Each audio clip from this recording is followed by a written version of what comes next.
Hello everyone, my name is Ofek and today I want to share with you a rather simple idea really. But first, a story. I had a function. This function was a performance bottleneck that I wanted to address. The first thing that I tried is to have it memoized. That is to say, cache results instead of recalculating them. But when I did, the world broke. Once in a while, the function would just spew out wrong results. Here's one additional important bit. The argument was of a class that was both hashable and mutable. It was also a data class, but that is not important for the purpose of this story. Now, the way LRU caches work, the only way they could work really, is by managing a dictionary with the function arguments as keys and the function results as values. So a suspicion arose. Maybe someone somewhere was changing the object that I passed as an argument after the function call. If someone did that, the LRU cache dictionary would become corrupted because the hash that it stores would become out of date. But how could I hunt for this someone? Now, the first thing I did was to set this class argument frozen to make it immutable. For data classes, it is very simple, but that didn't go very well. The my class objects were in the code composed gradually after initial creation, and so they had to be mutable.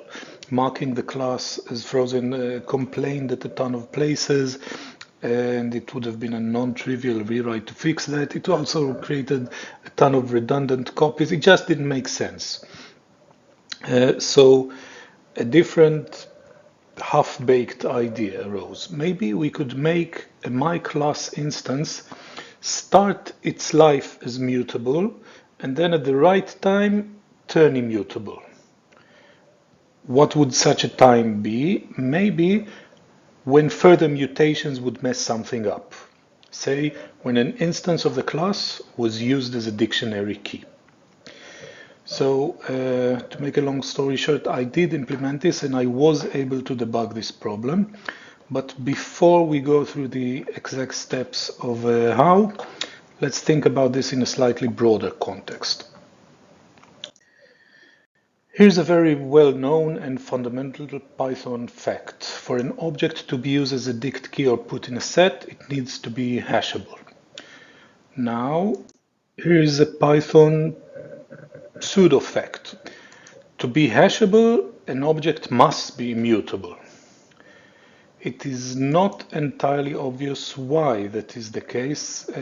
Really, it's more of a design decision than a technical necessity. It's just that the way Python sets and dicts are implemented is that they store the hash of an object alongside a reference to the object.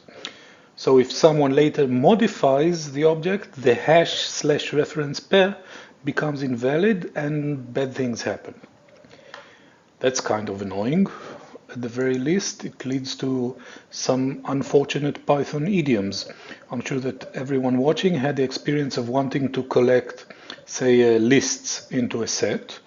And you had your lists, you created them and collected elements and massaged them and mutated them and whatever. And just before gathering them into a set, you had to copy them into tuples because Python.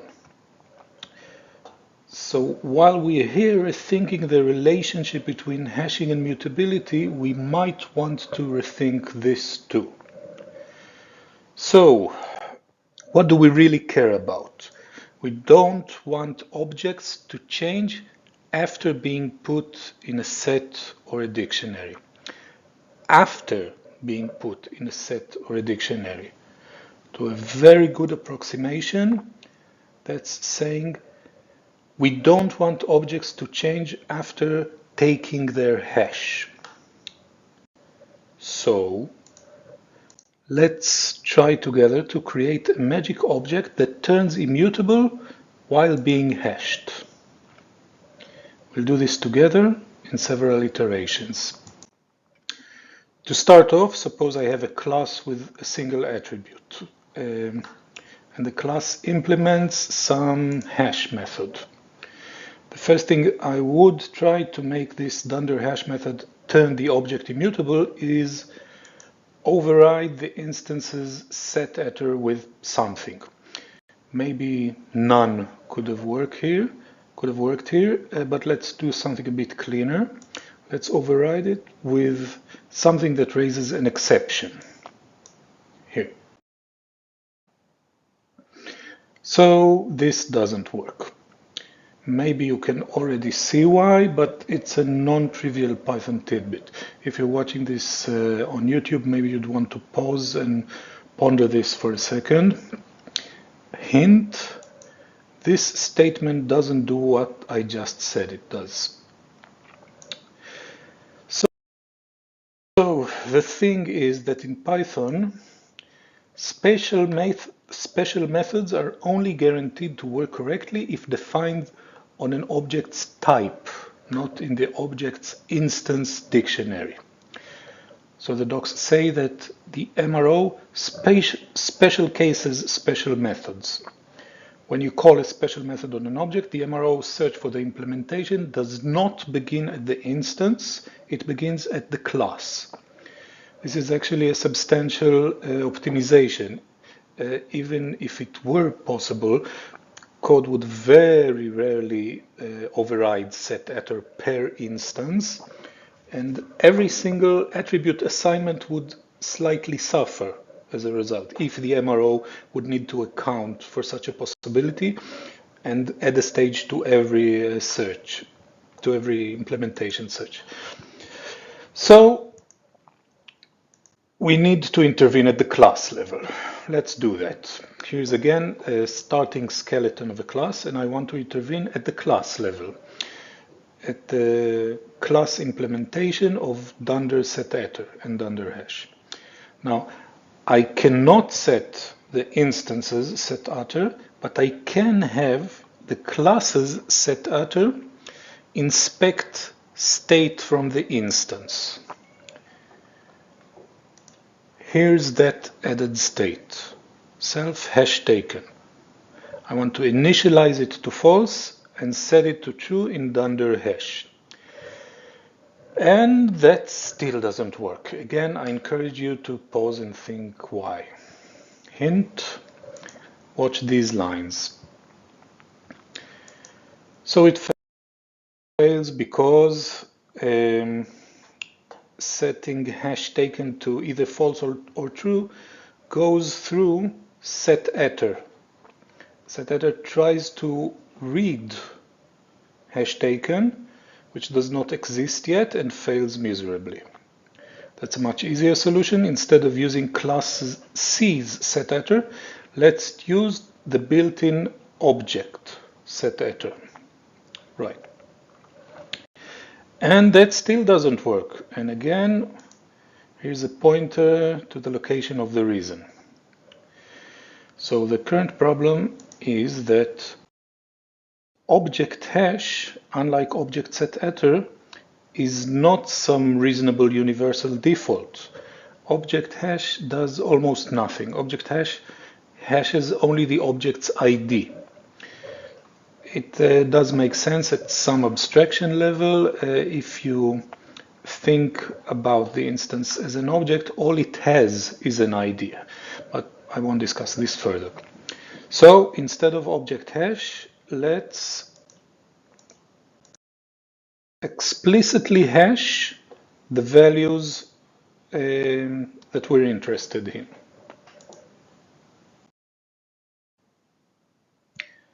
And this one finally works. Here's a short demo. First, let's paste the code that we reached together. Now to test it, let's create two instances of this class. And let's verify that they are still mutable.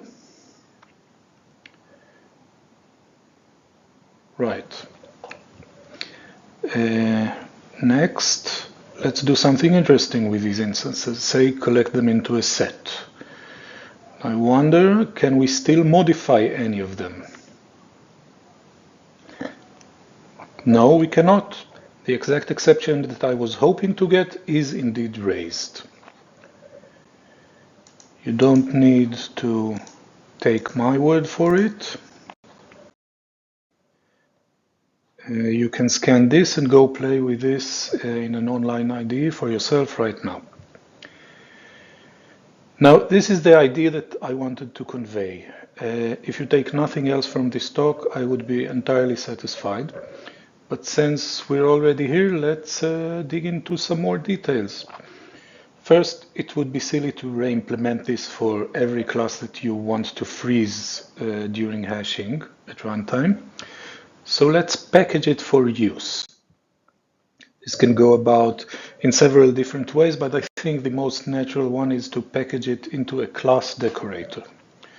Such a decorator would take a class that is already hashable, that is to say, it has a dunder hash method, either custom or inherited or built-in, and wrap it with the sort of logic that we just went through. It would just set hash taken to true at dunder hash, and then call the original dunder hash and check hash taken before calling the original set attr. Now, aren't we forgetting something? Are there other methods that I would need to wrap to make sure that an object truly is immutable? Here's an easy one. Del attr. Deleting an attribute goes through a different Python hook, and there are others. If the object that I'm wrapping is a container, then I would need to intervene in set item and del item. And actually, there are quite a bit more arithmetical and logical operators that modify an object in place. And to make it immutable, I would want to intervene in them too. But this last piece is not so obvious. Do I really need to intervene in those?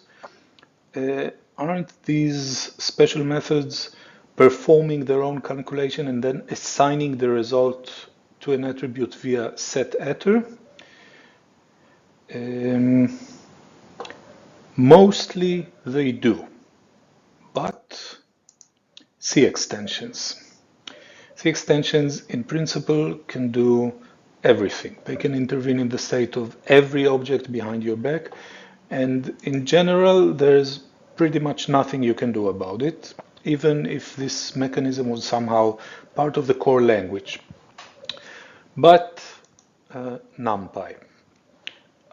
Now I don't claim to protect against any modification by any C extension, but NumPy is ubiquitous enough to justify explicit consideration, and MyPy does override these special methods, iadd, etc., in C extensions.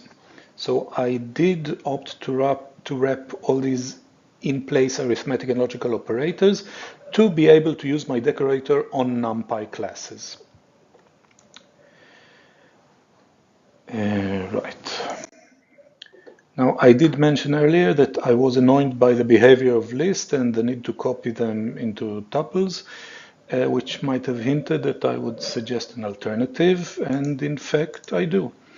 If you inherit list and then decorate the child with lazy freeze, you'd have a list that is frozen when its hash is taken.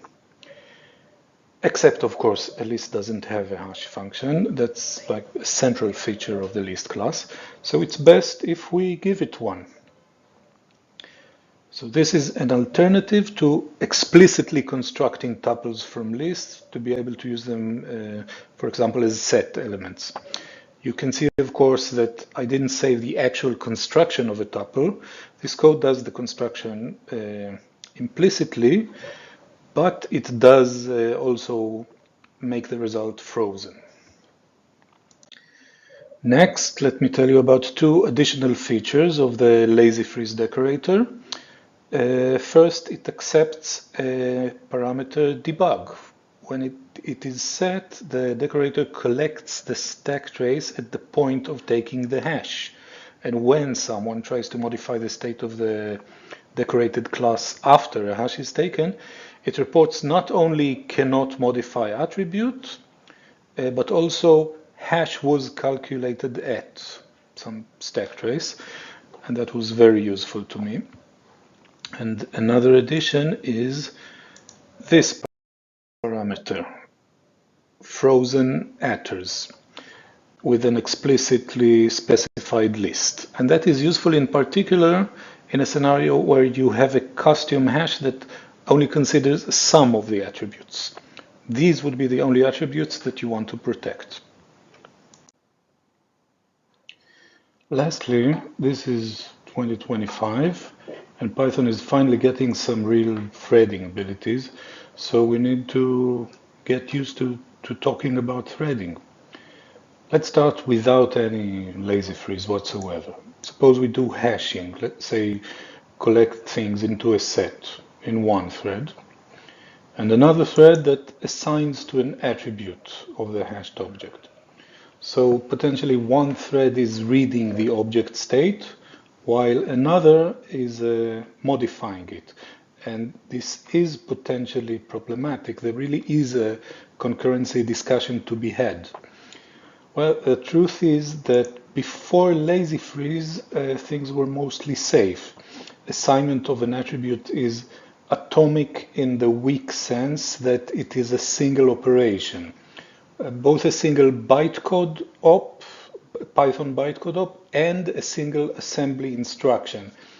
So it is a single indivisible operation even in the new no-GIL build sense. So it cannot be observed in some halfway state. If this assignment was done before the hash read this attribute, then the hash accounted for the new state. If this assignment was observed in the hashing thread after the hash read it, then the hash accounted for the old state. But both states are equally valid.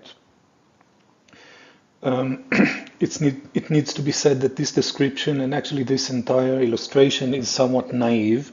It assumes what is called a sequential consistency. That is to say, we assume there exists a single absolute timeline onto which we can project all events from all threads, and all threads would agree on their order. But even this naive assumption is enough to demonstrate the problem that I want to show. So the initial implementation of lazy freeze does pose threading problems. To see why, consider a state where the hashing thread had set hash taken to true immediately before taking the hash, but the mutating thread checked hash taken before that, saw that it's false, and proceeded to mutate the object after its hash was taken and it's supposedly frozen.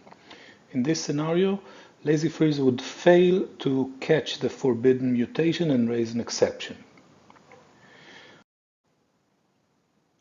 So lazy freeze will have a lock argument that would protect against this scenario. It will wrap the read and write of hash taken and the actual set attr, so these are effectively serialized.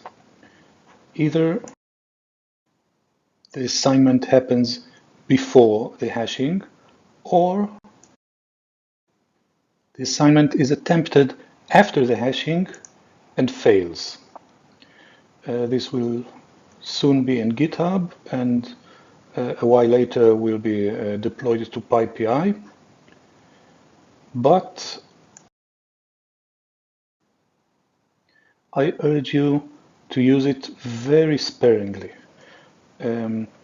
Wrapping with a lock every attribute assignment to every instance of a class for mitigating a risk that is probably bound to some specific location in the code and maybe some specific instances is a vast overkill.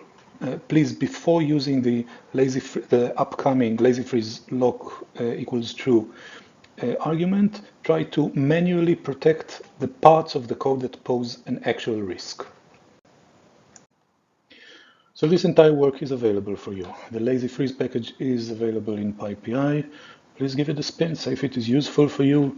Tell me if it worked or if you came across any problems, which I will fix, of course. And to sum up, 3 points to take away. First is a simple but kind of fundamental idea.